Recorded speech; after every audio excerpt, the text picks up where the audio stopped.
Sikiza nikwambie kitu kimoja. Kuna hadithi fulani ambayo nataka nikupe leo.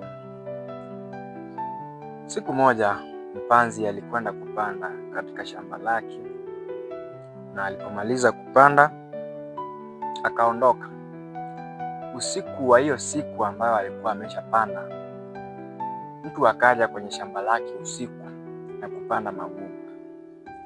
So huyu mpanzi aliporejea siku nyingine katika shamba lake kuona vitu vinaendeleaje, akapata mimea yake imemea na magugu ni mengi pia, kwa sababu kuna mtu aliyapanda.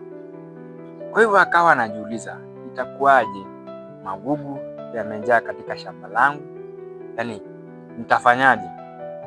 Lakini Yesu anasema, acheni magugu na ngano zimee kwa pamoja, ili siku ambazo hizi vitu zote zitamea, tutachagua zile vitu mzuri na tuchome magugu. So nataka nikuulize hivi, tukichaguliwa, wewe utachomwa? Wewe utakuwa wa kuchomwa ama Fatuma wewe?